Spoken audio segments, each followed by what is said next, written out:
So the idea is, right, any sufficiently advanced civilization could create a simulation that's like our existence. And remember, like the strongest argument for us being in a simulation, probably being in a simulation, I think is the following. That 40 years ago, we had Pong, like 2 rectangles and a dot. That was what games were.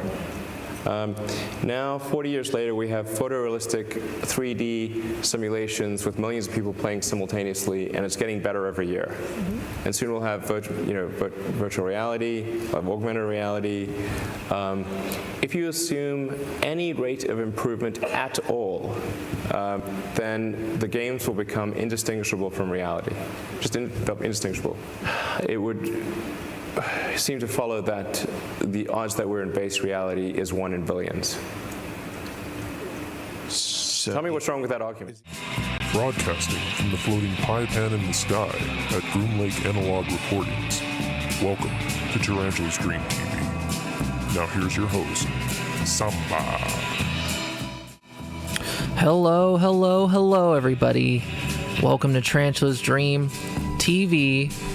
I am your host. Last week, I think, or 2 weeks ago, or whatever, I was the Chode Ghost. Tonight, I'm the Goat. I am your host. Samba. Hell yeah, my friends. We're here, and are we really here? That's the question tonight. The Matrix, our simulated reality. What is reality? Are we in reality right now? What is this even? What am I looking at? What are frogs? I don't know. Anyway, welcome to the show, everybody.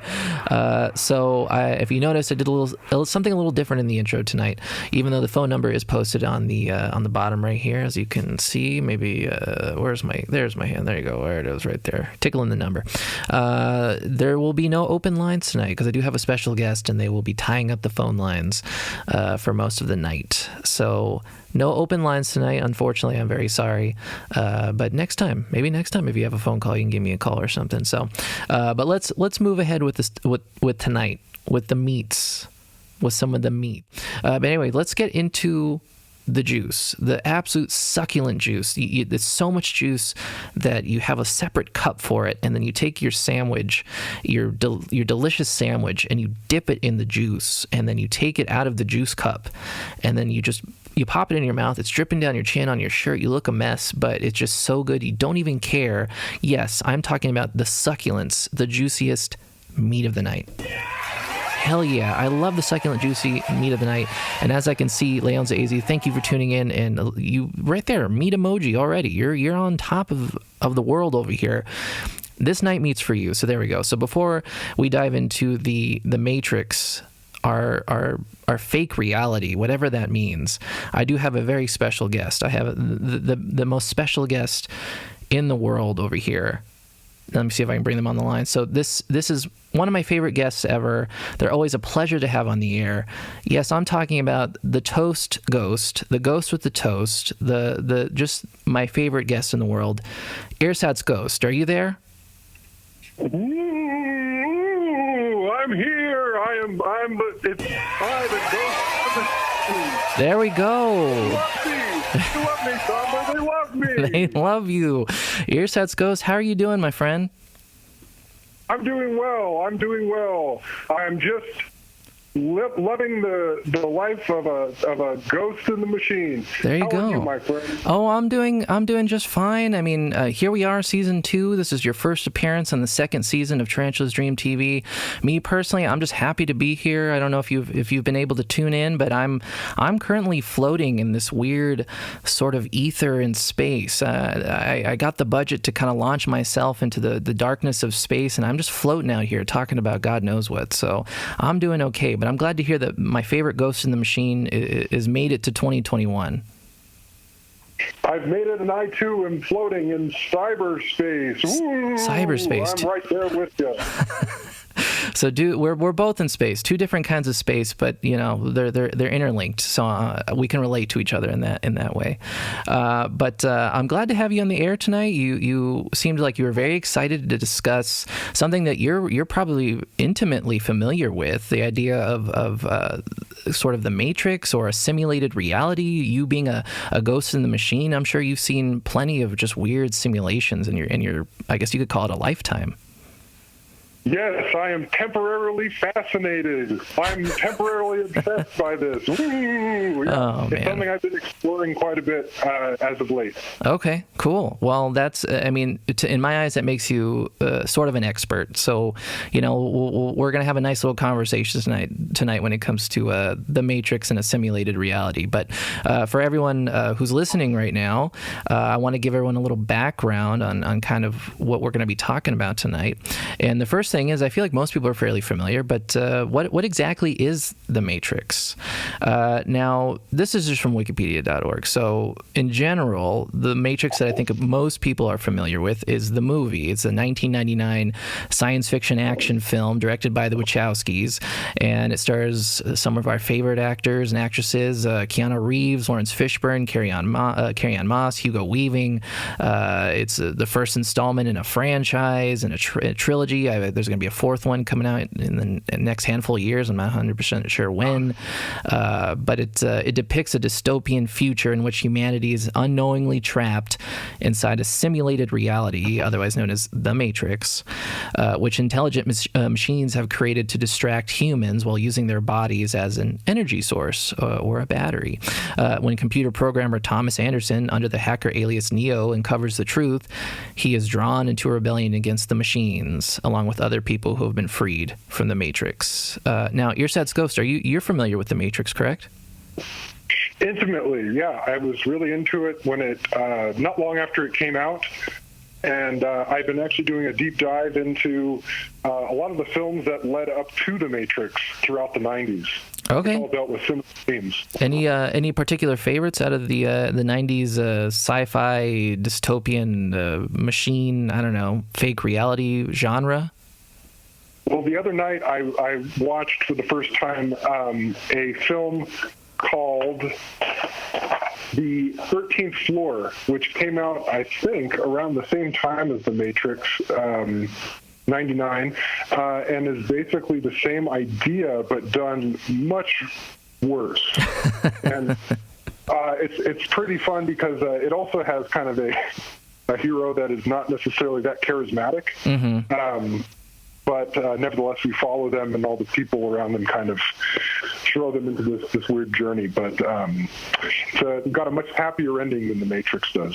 Okay. Well, before we move on, I do have to I have to note something, as this people watching this later on might have the same question, but not quite as charismatic, less charismatic. Are you referring to Keanu Reeves as a non-charismatic person? Ooh, yes, I am. Well, and I apologize for people listening if you disagree. It's just the comments and opinions of my guests may not reflect the show, the opinions of the show. But we all love Keanu Reeves. I'm sure you mean him no harm, Ersatz. I love him.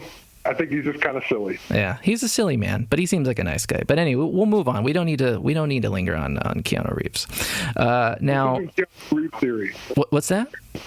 This isn't the Keanu Reeves theory. It's not, and that won't be coming up anytime soon. There really isn't. Well, there is the conspiracy theory on. Let me go on a little tangent. There is the conspiracy theory that he is like a vampire or something, that he like never ages, and there's like a painting that of him or someone that looks like him, some like a historical figure from like the Victorian era or something that looks like him. I don't know. Any comments on that?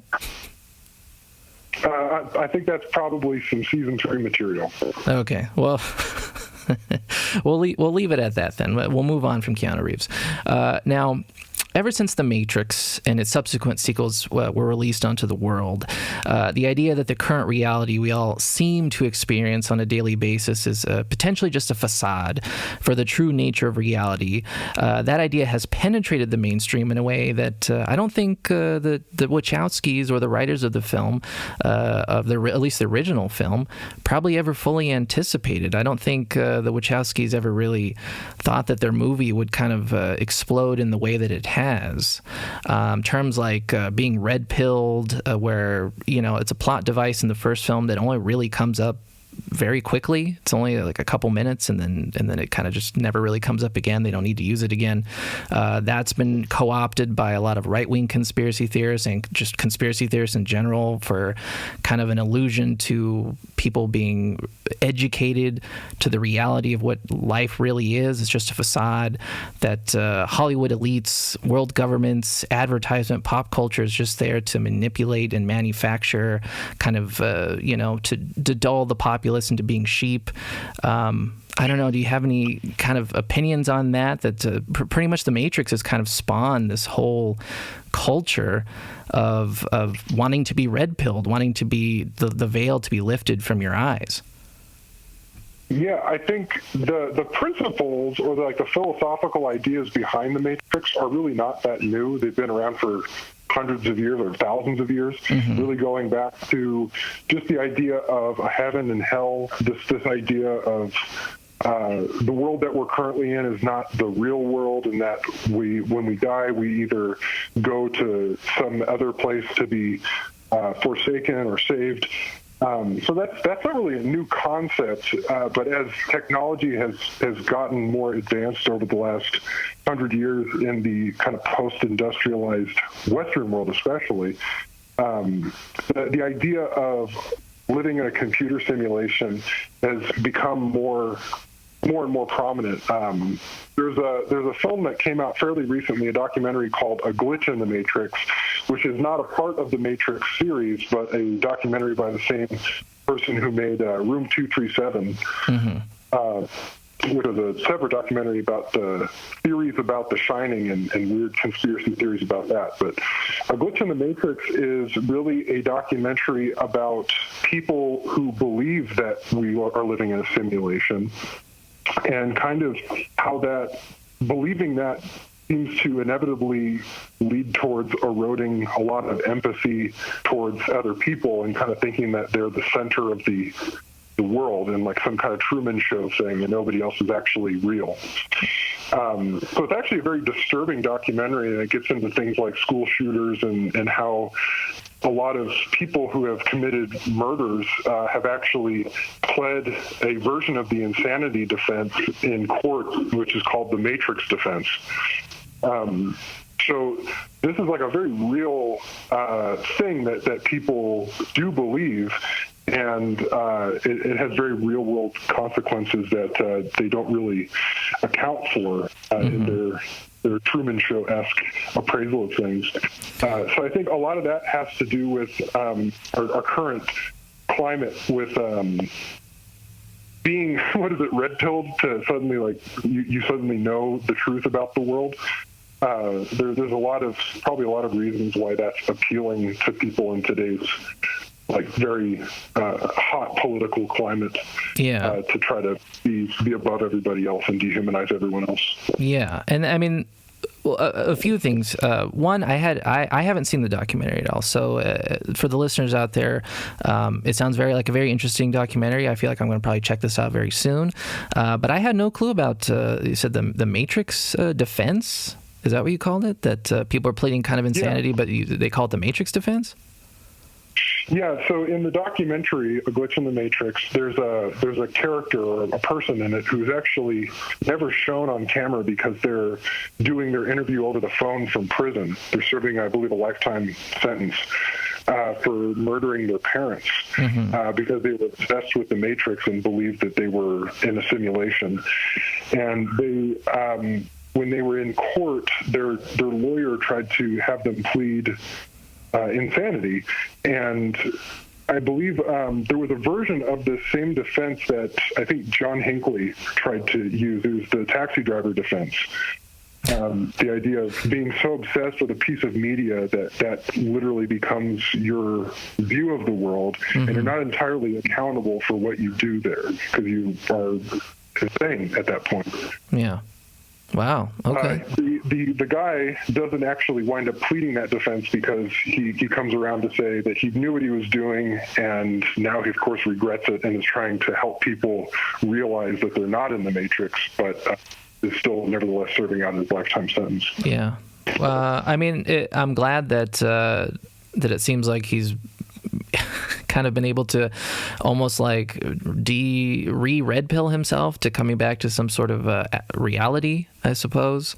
I find it interesting, this idea that especially in the last handful of years, incel culture is kind of a lot of vernacular from incel culture has made it back into the mainstream, and one of those terms that they tend to use a lot is NPC or non-playable character, kind of referring to people who aren't them, who aren't other incels or other people who they relate to as sort of like, non-playable characters, as people just kind of walking through life, not really humans. They're just players in the big game, in the machine. And so they're able to, therefore, dehumanize them. And so, especially with incels using that to dehumanize women specifically, I find that interesting that people are kind of, the idea of dehumanizing, tying it into like the Matrix and seeing people as not really actual people.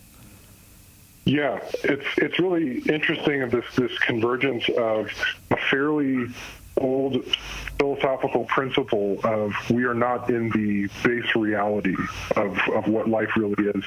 That converging with where we are today with having algorithmic experiences online, where we have essentially our existence online is kind of a simulated world in and of itself that is really just meeting our desires or our wants, and even if that's like wanting to dislike certain people, we'll kind of feed those things. So in many ways, we are kind of living in a simulation in regards to how we fundamentally are forced to interact with today's internet and technology being so pervasive.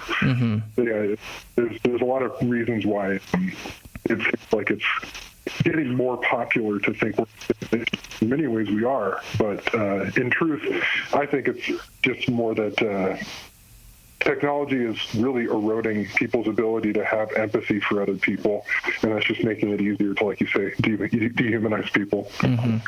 For sure. And this is something we've touched on in the past on a few episodes you've been on in regards to the conspiracy cult QAnon and the idea of the internet kind of propagating these theories and helping in the dehumanization of people, and not really people seeing each other as humans, fellow creatures on the planet, just totally taking away people's value from each other.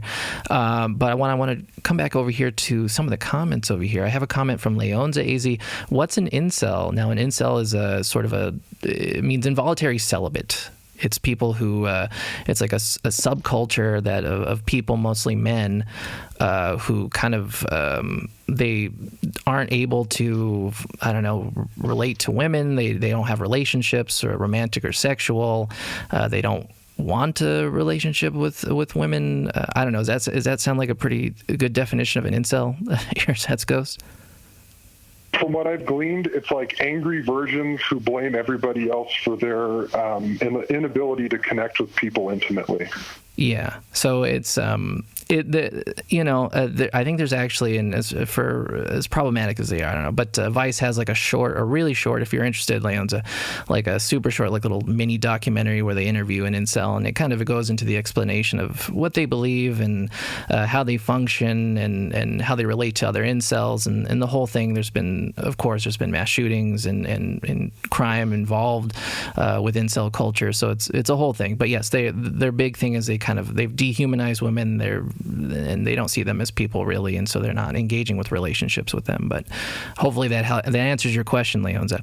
But anyways, it's about 9:26, almost the bottom of the hour. Now, before we actually get into some of the real nitty-gritty of the simulation theory, I'm going to take a little break here, Ersatz. I'm going to play a video. Are you familiar with my new segment on the show, What You're Thinking About with Spumoni?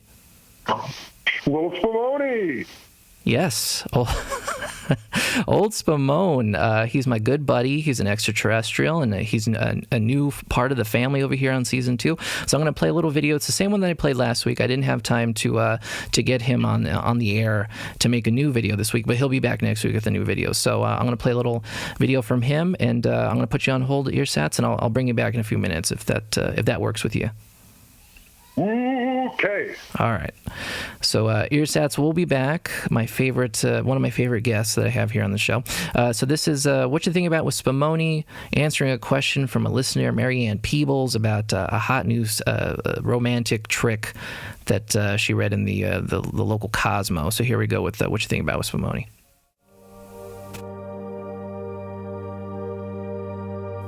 Hello, my cosmic cashews. Spumoni here, cruising around time and space, ready to answer your questions on anything, and I mean anything.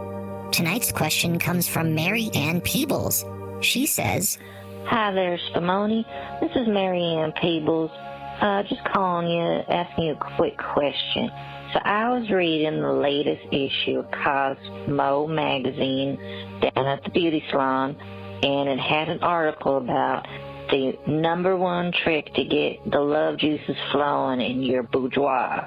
Anyway, the trick was you salt your partner's nipples. You pickle your partner's nipples in bed, and it is supposed to just let the love juice flow. Well, I did it to my husband, Jerry, and I swear he was angrier than a hornet at a crawdad festival. I'll tell you what. So I was just curious if you had any tips for us lowly humans out here in the sticks. Anyway, love to hear from you. Bye. Oh my, thank you for that interesting and spicy question, Marianne. First off, my species doesn't have what you would call relations with each other. We reproduce by focusing energy into what you would say is jelly bean-like containers, small and multicolored. Once the jelly bean eggs have been infused with Spumoni energy, they are cracked open into a custom Barnacle Nebula manufactured frying pan, cooked until Spumoni side up, and then left in the nebula's sun for 3 days until ready. In regards to a love tip, I think the pickling is a good idea. Sounds like Jerry just needs to open his mind to some of that good pickle passion.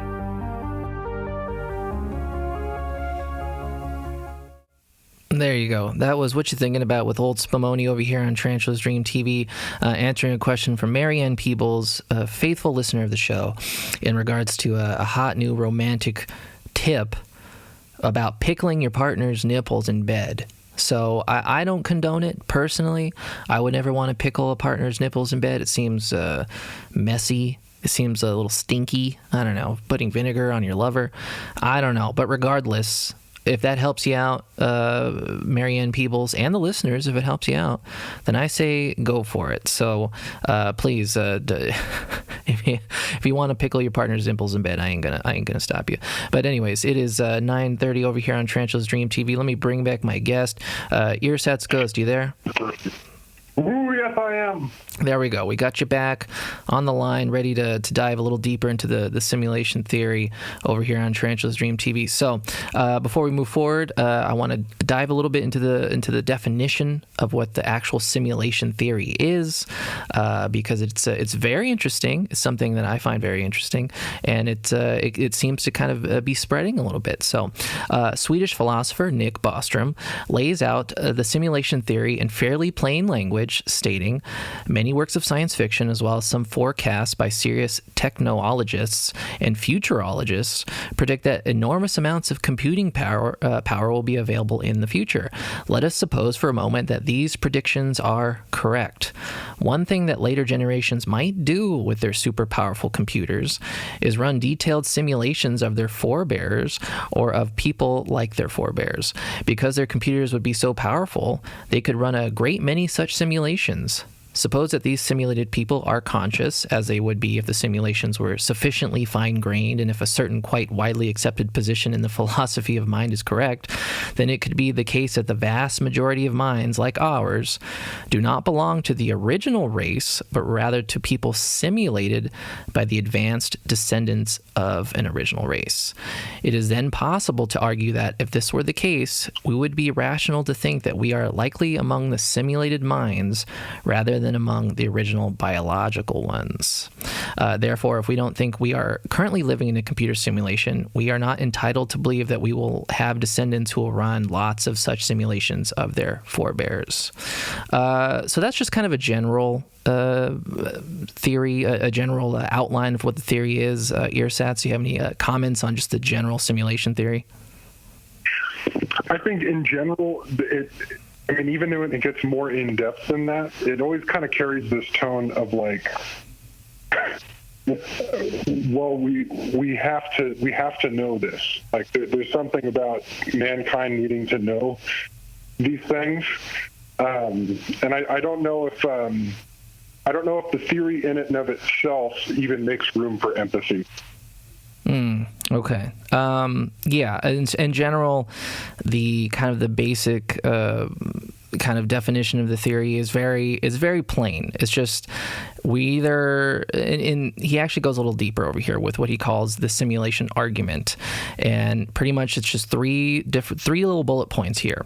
Number one, the fraction of human level civilizations that reach a post-human stage, that is one capable of running high fidelity ancestor simulations, is very close to zero. So even though the definition is very plain language, it doesn't really leave much in the way of kind of diving deeper into it, like you said, like adding empathy or emotion to it. It's just kind of, we get to this point, we're so technologically advanced, a post-human stage, if you will, that maybe emotions might not even play into it, that we're just running these simulations just because we can. The second point is the fraction of post-human civilizations that are interested in running simulations of their evolutionary history or variations thereof is very close to zero. Or point three, the fraction of all people with our kind of experiences that are living in a simulation is very close to 1. So Bostrom kind of just, he throws the theory out there. He doesn't necessarily support it in the sense that he doesn't necessarily, I think, believe that we're living in a simulation, but he does say that there really isn't proof that we're not living in a simulation. I don't know. What do you think about that? I think it's a neat parlor trick. You can't prove it and you can't disprove it. What's the difference? Yeah, more or less. I think, and that's kind of one of the big arguments against the idea of the simulation theory, is that the burden of proof is on the person kind of putting out the theory, and if one of the reasons to kind of put this out there is that, well, you can't prove it isn't. It doesn't help you. It doesn't really help your case very well. Yeah. But it is an interesting theory in and of itself, because really it kind of starts tickling your brain a little bit. Movies like The Matrix and some of those 90s cyber movies that you've been into really start diving into the what ifs of the future. And I think that's really what kind of tickles my fancy, is the what ifs of whether this could be a simulation. And that's what I find interesting. Yeah, I think it's very interesting in that way too. What I've only recently been thinking about, having seen that documentary, A Glitch in the Matrix, is how the theory in and of itself it doesn't, and when I say it doesn't create room for empathy, it's that when it presents the theory in the first place, it's already dehumanizing people. It puts you and me and anybody else within this quote-unquote simulated world in a certain air of inauthenticity. We're not even real. Mm-hmm. And that in and of itself immediately dehumanizes everyone around. And so it doesn't really make room for empathy in that way. And so it's not really accounting for the experience that we're all having, that we do have emotions and we do have relationships with each other. So I can see why this theory is especially appealing to people who are already really struggling to have those things. Mm-hmm. But like you were saying, what's really interesting about this, and what was clearly interesting about it for a lot of filmmaking studios throughout the 90s, and even actually in the 80s, this idea of what is going to be real, like what is real in the future. That's really what is interesting to me about it. And you can kind of see it today with the way we interact online and what is actually authentic about those interactions, and then how does that affect us in our waking life, so to speak. Mm-hmm. That's what really fascinates me about the whole idea of simulation theory.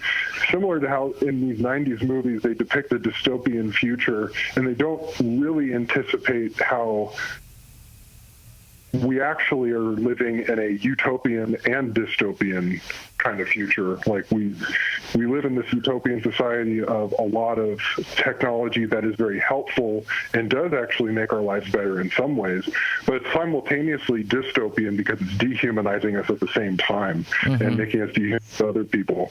It's very confusing for people, and we're like really having to struggle with that as a society. Mm-hmm. And probably as a species now, like more than just in America.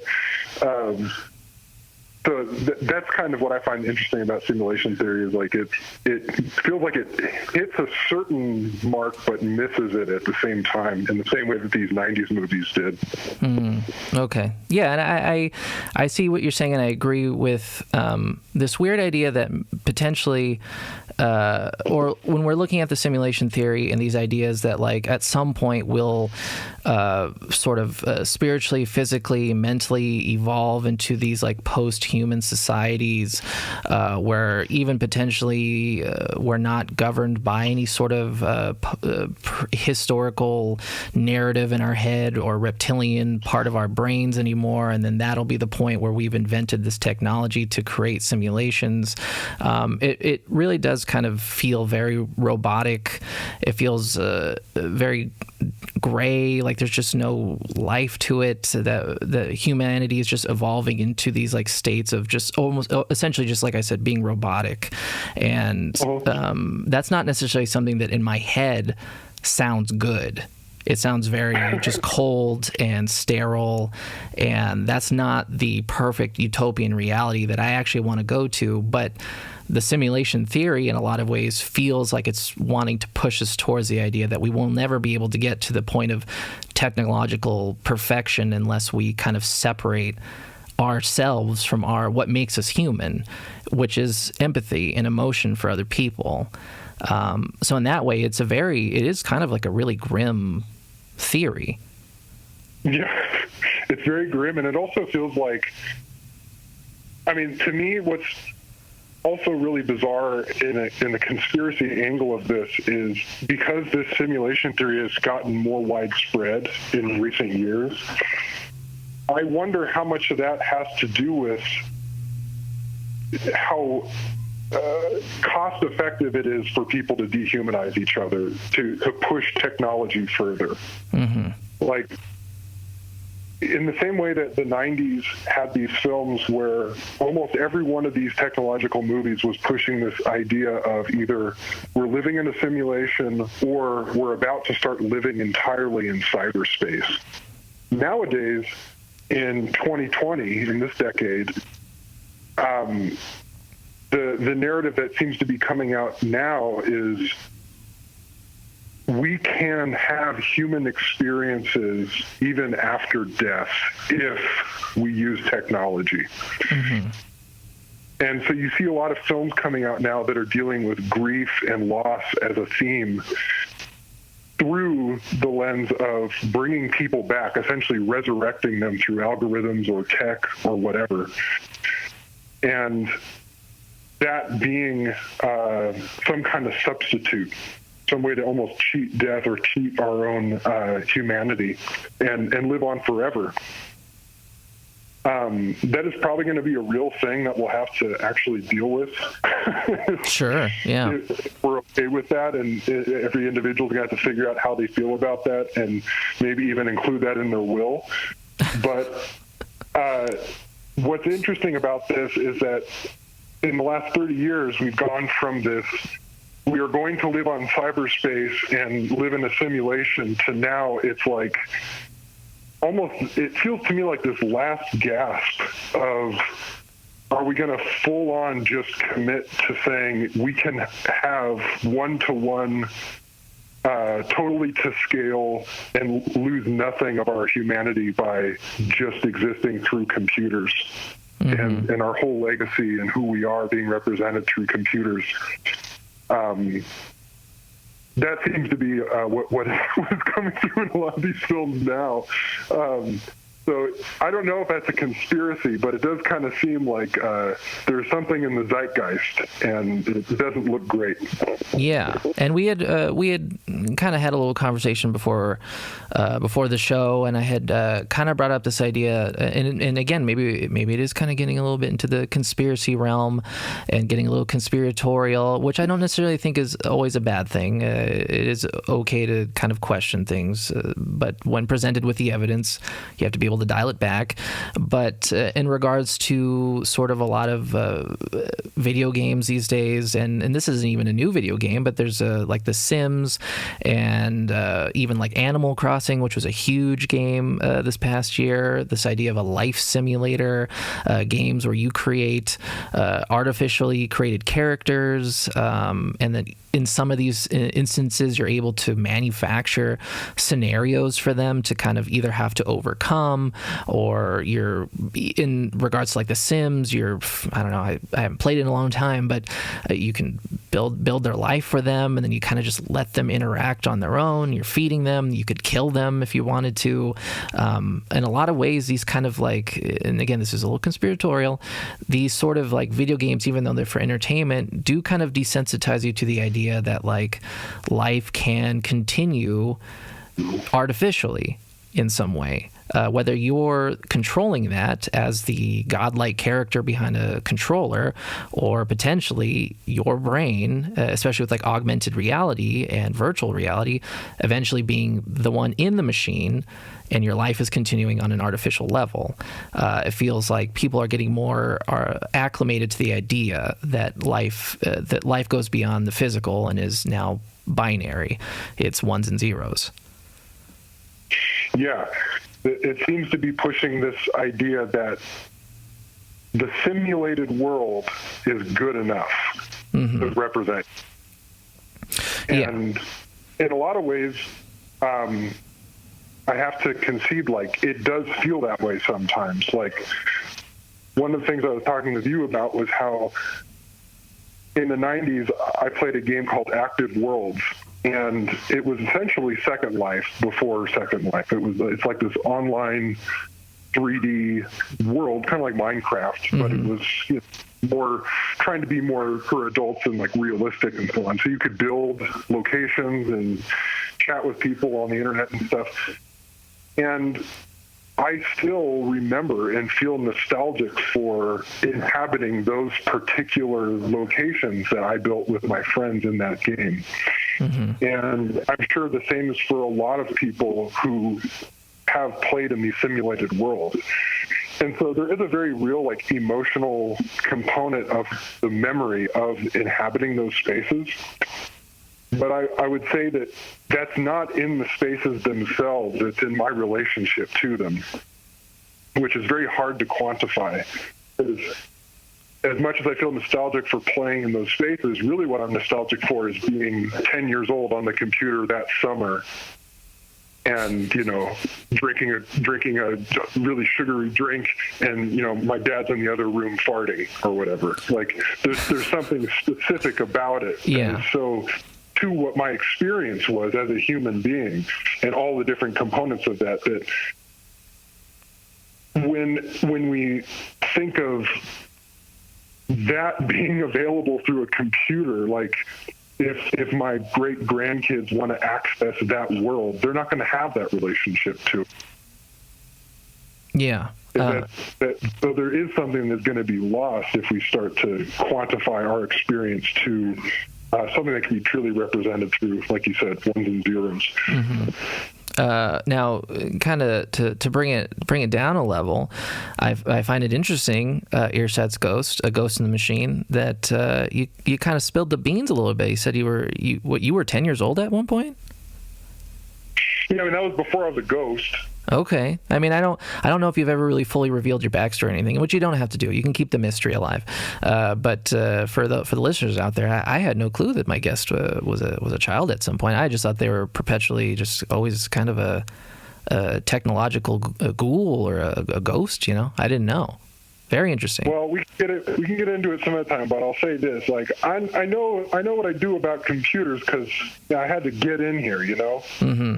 Yeah, you had to upload yourself at some point, so you know a little. I'm here to warn you. Ooh, I'm here to warn all of you. Excellent. That's why we like having you on the show. You like to not necessarily bring the good news, but you like to warn people. You're like a technological Mothman almost, if you will. So beyond that, I guess I just want to kind of get some of your general feelings on the idea of the actual likelihood of the simulation theory. The idea that I had, during the intro of the show, I had played a little clip from Elon Musk, who I'm sure most people are familiar with. Everyone's favorite husk. Yes, a human being. Yes, the husk with the most Musk, Elon Musk. He did a little conference, I believe it was in 2016, called the Code Conference, and someone had asked him a question on his ideas of the simulation theory in general, and he stated the odds that we are in base reality is 1 in billions. Essentially, the odds that we're the original civilization, the original group of people, if the idea of the simulation theory is true, is 1 in a billion, that we're probably not the original society group of people. Furthermore, on September 7th, he went on the Joe Rogan podcast and he said that if you assume any rate of improvement at all, then games, like video games, will be indistinguishable from reality, or civilization will end. One of those two things will occur. Therefore, we are most likely in a simulation because we exist. Now, again, there's no proof of this at all. It's just a theory. But in general, what do you think are the actual likelihood with kind of the growth in technology, just how fast we're kind of able to improve our technology, and especially when it comes to, in this regard, video games or being able to create worlds that exist only on a computer? How likely do you think it is that we actually could be living in a simulation? Well, I think my answer is a little complicated. When you say simulation, I think what is more likely is we are, like, what I can say for certain is we are becoming more simulated. Okay. Who knows about us being in an actual simulation? I mean, and for me personally, it's like, who cares? What's the difference? Sure. Like, yeah. It's not something I could really think about because it's a terribly, it's a disaster to really seriously consider that, you know? Mm-hmm. Oh yeah. It's such a morbid thought that, like, it's terrible. Yeah. It'll destroy everything in your life. But when we talk about simulation, I can only think of it from the angle of what do I actually experience in life, or in my remembering of life, given that I'm a ghost in the machine now. People seem to interact more and more through these simulated spaces, and they are becoming more robot-like, because we are more and more becoming comfortable with accepting things we're accepting connection instead of intimacy. We're accepting just simply having an optimized version of a relationship versus working for it. Mm-hmm. And on so many levels, we're basically becoming optimized human beings, and I don't think that happens without us losing some sense of what is so exciting and a beautiful mess about being human. Mm-hmm. Oh, for sure. So when you ask, what are the odds of us living in a simulated reality? I think it's 100% in that way. But I'm talking about a separate simulation than what Elon Musk talks about, because also Elon Musk says a lot of dumb bullshit. Like, that guy doesn't know anything. I'm not a fan. I get that feeling. I mean, I'm not a Musk fan myself. I don't particularly find him to be the sort of second coming of Tesla or something that I think some of his fans tend to see him as. I think he's an interesting person, to say the least, and I don't know. I don't have one of his cars. I don't have his internet service. I find what he's doing in space to be very interesting. I don't know if I like the idea of him launching thousands of satellites into this space is really the best idea, but he's doing it.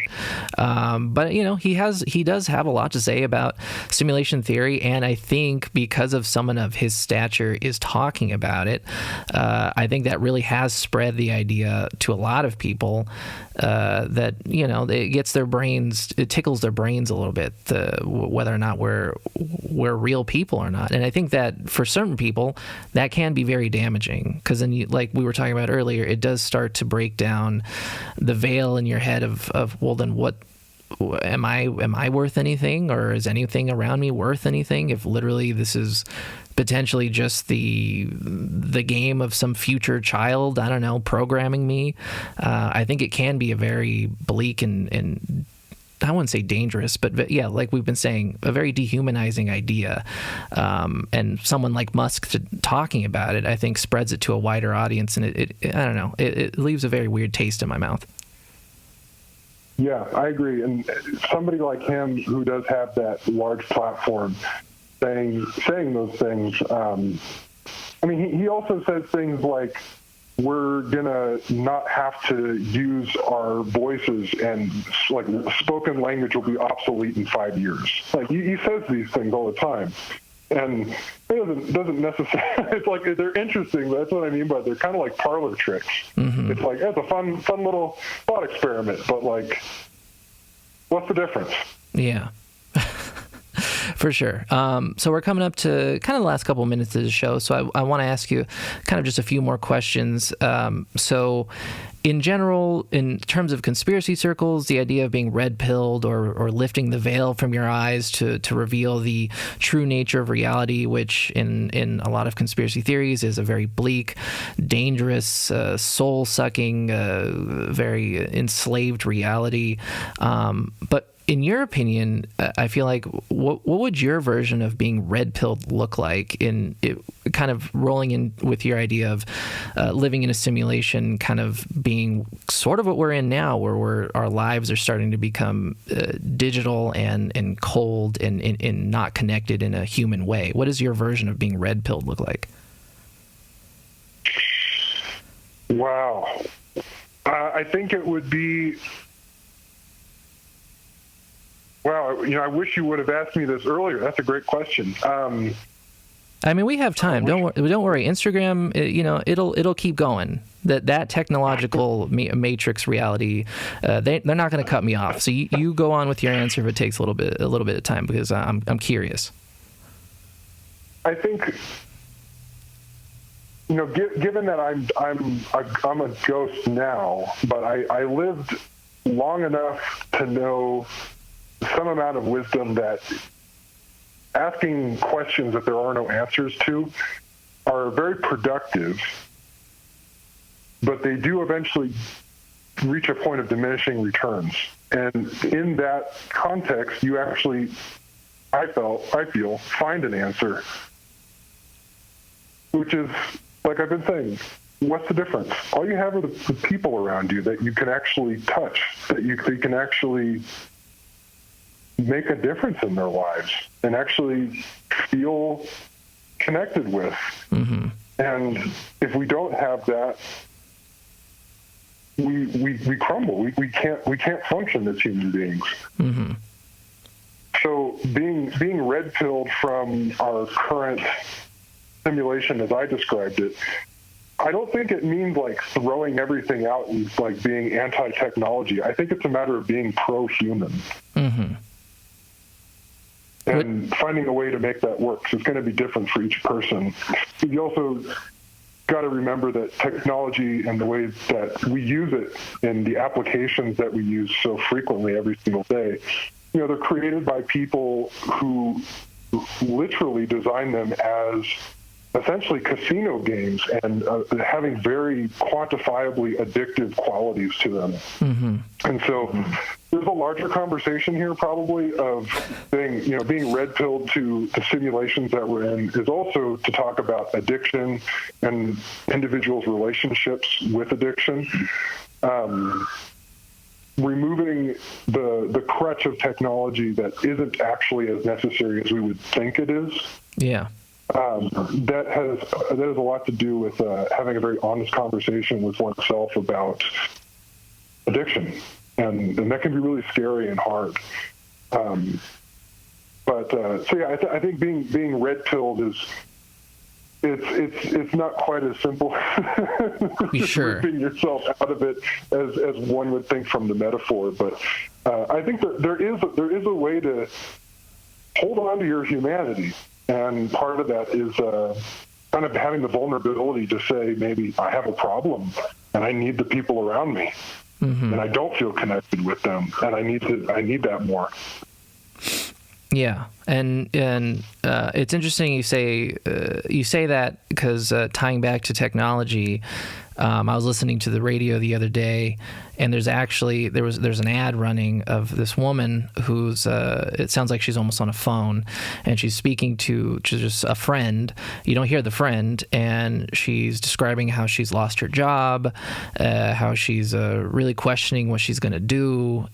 She sounds very despondent, and that she's reaching out for help. And apparently there's this new app that I don't really know how it works. I don't know the steps to actually utilizing it, but apparently it's supposed to help you reach out to people, and through this app it's supposed to kind of, I don't know, maybe do some of the heavy lifting in regards to asking for help. If it's something like her situation where she's lost her job, you don't know what you're going to do. I maybe suppose that if you were addicted, whether it's to a substance or to technology, it feels a little weird that now that's being offered through an app. But I don't know. I don't know if that's just a weird convergence of technology and then also trying to connect with people in the real world. I don't know. It's very weird. It's a very weird commercial. I don't really know what to make of it.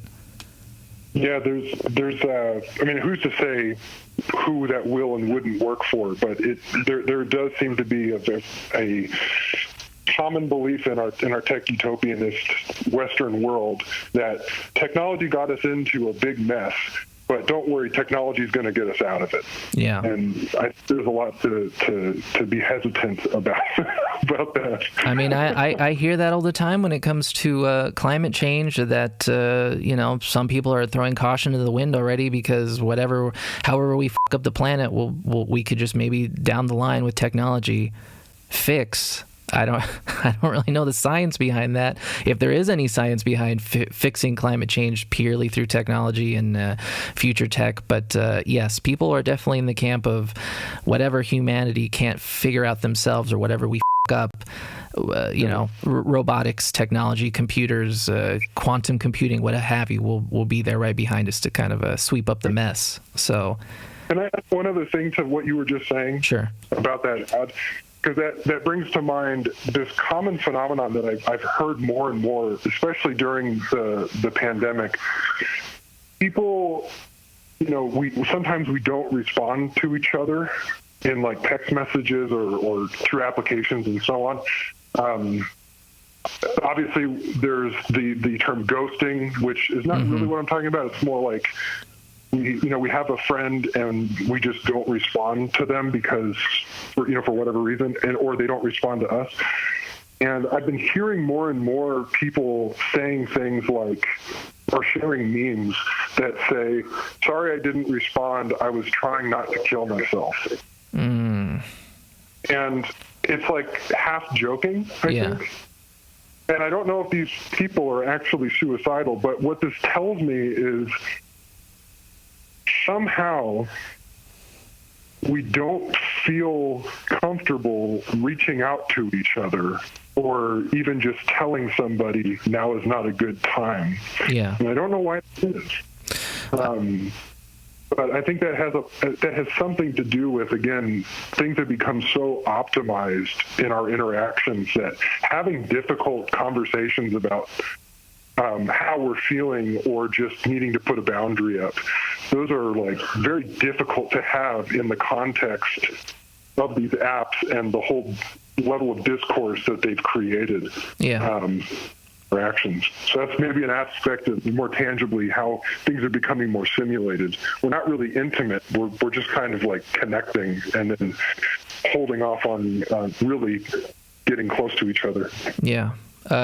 It's a very somber feeling. I'm feeling a little sad right now, and it's just about the end of the show. So I want to bring it back up a little bit before we let you go, Ersatz Ghost.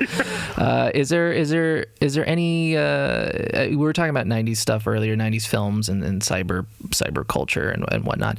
And you mentioned one film already. Is there any other cyber films since you've been diving into it that you'd like to recommend to the listeners if anyone's interested in kind of checking out this like '90s sort of a futurism, but obviously from the past? Any recommends? Well, I think a really great one that's kind of just a feel-good, silly movie is Hackers. One of the great cyber cinema films. Angelina Jolie's, I think their first really big breakout role, maybe, released in 1995. It's about some teenagers who are hackers, and they get framed for doing a terrorist attack by a corporation, a big evil corporation that is actually it's an inside job so they can claim the insurance money.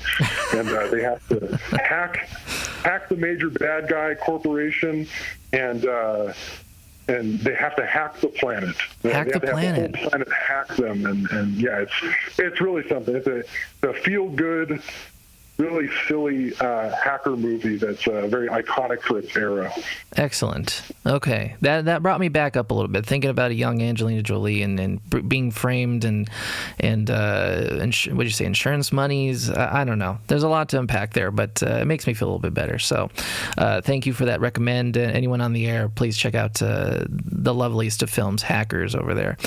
So Ersatz Ghost, I want to thank you for chatting with me. I mean, it's 10:03. This has been a nice long conversation. I hope everyone on the air learned a little something. Maybe they're feeling a little bit like they want to reach out and connect to somebody on a more human level.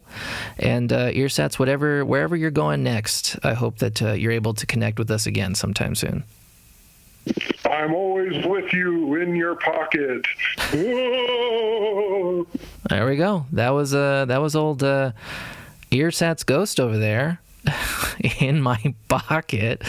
I don't quite know what that means, but there you go. So anyways, that's the end of the show. I hope everyone enjoyed our little conversation with Ersatz Ghost over there. One of my favorite guests that I have on the show every once in a while. They come on and really just lighten my mood, give me a smile on my face, and make me laugh.